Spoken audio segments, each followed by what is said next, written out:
Foi presa preventivamente a influenciadora digital Deolane Bezerra.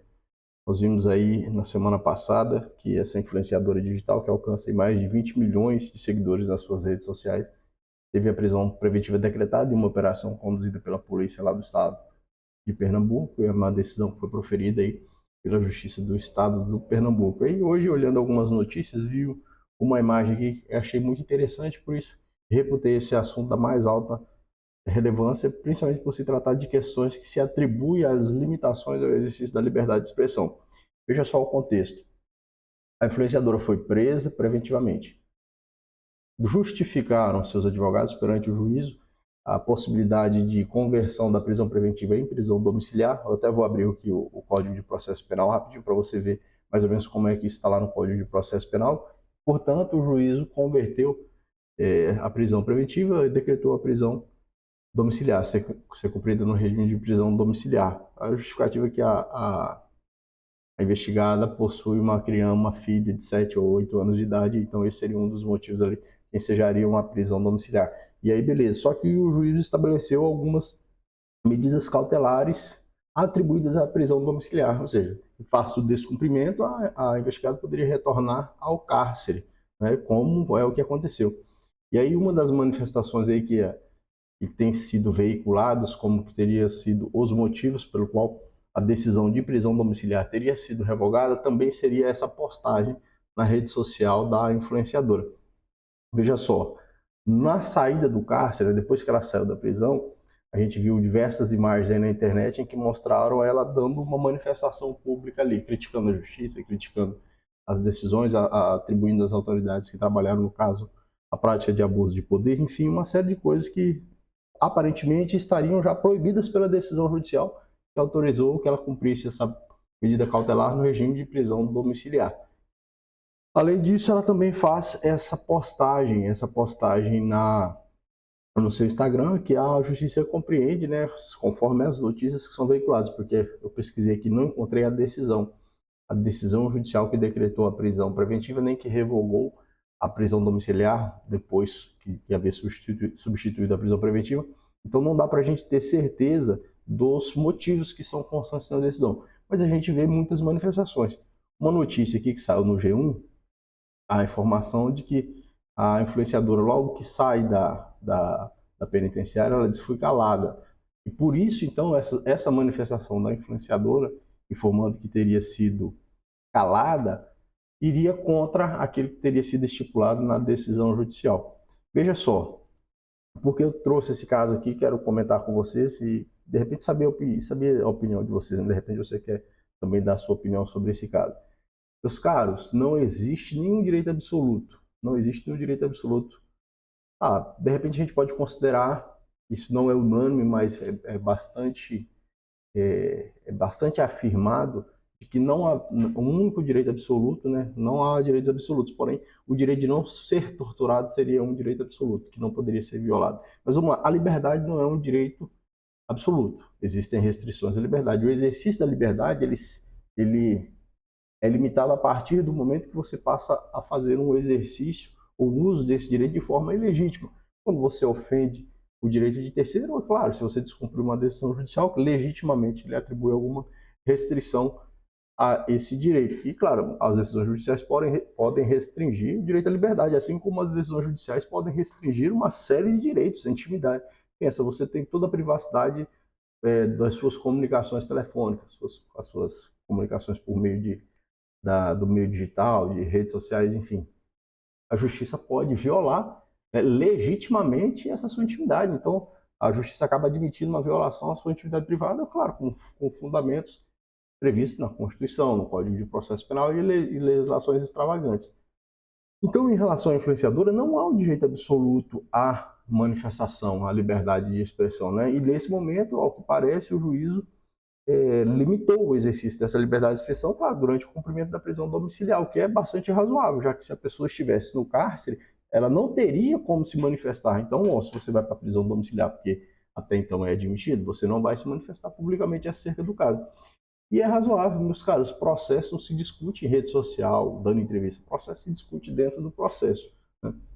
E a influenciadora faz a postagem, o que é muito interessante.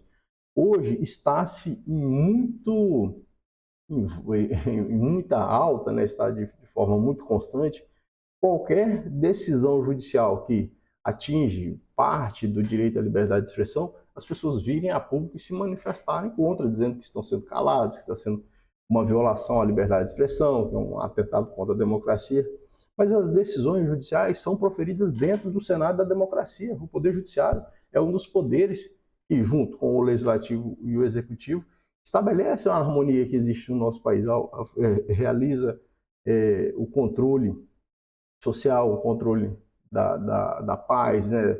Trabalha no sentido de melhorar a vida dos brasileiros, de todos nós. Então, é claro, há que sempre uma discordância, principalmente se tratando de decisões judiciais, onde a maioria dos processos são litigiosos, sempre alguém perde, né? Sempre alguém pede e o juiz, se deferir aquilo que a pessoa pede, pense, uma entidade, o Ministério Público requer a prisão da influenciadora. Se o Ministério Público requer a prisão da influenciadora, o Ministério Público entende que é necessário, né? Isso não é doloso, é porque está dentro de uma linha de trabalho, o Ministério Público entende que é necessário, e ele pede. E aí, se o juízo nega o pedido de prisão, bom, é claro, foi contra a manifestação do Ministério Público, porque o Ministério Público entendia que era caso de prisão, mas o juiz entendeu que não.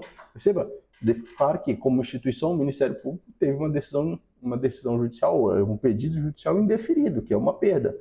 E se o juiz entende que a prisão é necessária, ele decreta a prisão, aí quem perde, em tese, perde, seria investigado, que vai ter a sua liberdade ambulatorial restringida.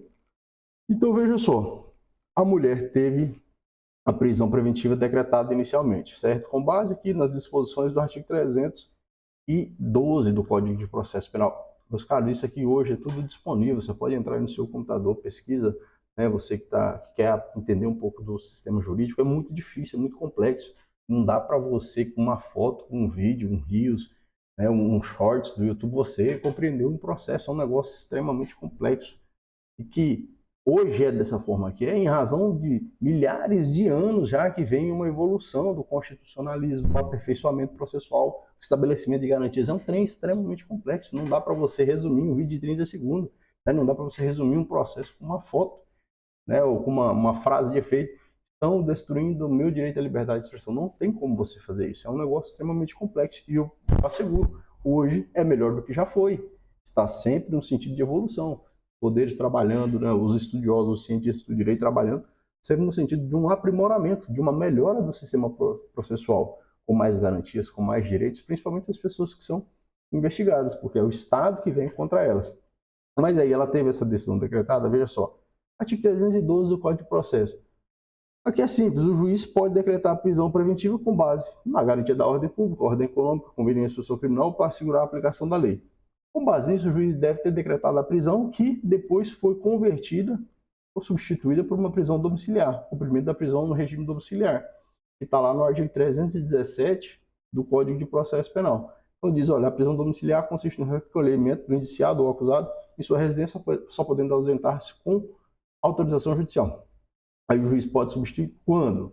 Aqui está o caso dela, né? Mulher com filho de até 12 anos de idade incompleto. Isso é o supedâneo, é o que motivou e ensejou a autorização para que ela cumprisse a prisão no regime domiciliar. O que acontece? A prisão domiciliar, provavelmente, apesar de nós não termos essa decisão divulgada, ela foi conferida com outras medidas cautelares diferentes da prisão, né? O que é razoável, já que a pessoa vai cumprir a pena no regime de prisão domiciliar, é razoável que isso seja estabelecido. Aí o juízo estabelece essa medida de prisão domiciliar com outras medidas cautelares diversas da prisão e estabelece outras obrigações. E aí, o parágrafo 4º do 282, está aí na tela para você, ele fala, olha, no caso de descumprimento de qualquer das obrigações impostas, o juiz, mediante requerimento do Ministério Público, de seu assistente ou do querelante, poderá substituir a medida, impor outra em acumulação ou, em último caso, decretar a prisão preventiva nos termos do parágrafo único do artigo 312. Então, provavelmente, houve o descumprimento quando a investigada se manifestou, quando a investigada fez a publicação, provavelmente aquilo foi entendido pelo juiz como um descumprimento das obrigações que haviam sido estabelecidas. Portanto, a medida vai ser revogada, né? A medida melhor vai ser revogada, já que se mostrou necessário que a investigada retorne ao cárcere. Mas você compreende como é uma situação altamente complexa e não tem como você resumir, né? com essa foto aqui, por exemplo, né, eu vi essa foto que eu achei muito interessante. Eu achei muito interessante porque hoje a imagem dessa investigada é vinculada ao PT, é vinculada ao Lula, é vinculada à esquerda, né? Só que as manifestações que acontecem de ambos os lados sempre são muito semelhantes, principalmente através das redes sociais, né?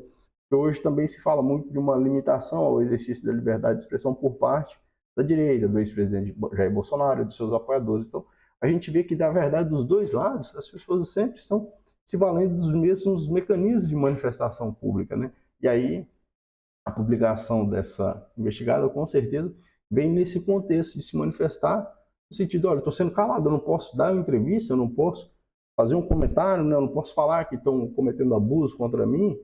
Aí a pessoa faz a manifestação, quer dizer, atribuindo ao Poder Judiciário uma pecha nociva de que estaria, então, restringindo a liberdade de expressão.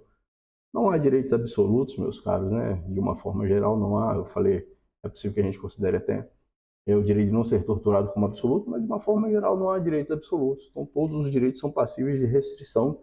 E, nesse caso, dentro de uma investigação criminal, às vezes é necessário, de fato, que sejam impostas algumas restrições, algumas limitações ao exercício de direito, para que o processo possa concluir de forma satisfatória, né? Não se quer pessoas na frente do fórum, pessoas na frente da delegacia, fazendo manifestações contra o processo. Viu? As manifestações populares não se dão dentro daquilo que está dentro do processo, né? E o processo ali costuma ser muito objetivo. Muito objetivo. É muito difícil. Cara, é um negócio assim, hoje em dia, é muito difícil, né? Porque você, para compreender, você precisa ampliar o seu conhecimento acerca das questões processuais, acerca da legislação e acerca do conteúdo que estaria no processo. Como você vai discutir sem conhecer o que está no processo, você vai discutir questões que não estão dentro do processo, né? Provavelmente o processo desse contém muitas coisas, muitas medidas cautelares que já foram deferidas em favor da investigação, como quebra de sigilo bancário, quebra de dados telemáticos, telefônicos, enfim, acesso a uma infinidade de dados e chegou a essa conclusão, que ainda é precária, cara, isso ainda é um momento de investigação, claro, a pessoa vai ter o direito de se defender dentro do processo e se não, o judiciário não for convencido de que de fato houve a prática de uma infração penal, a pessoa vai ser absolvida. Mas veja, dentro de um processo isso é extremamente complexo, não dá para fazer uma defesa ou discussões acerca do processo através de publicações nas redes sociais, né? Com toda certeza, é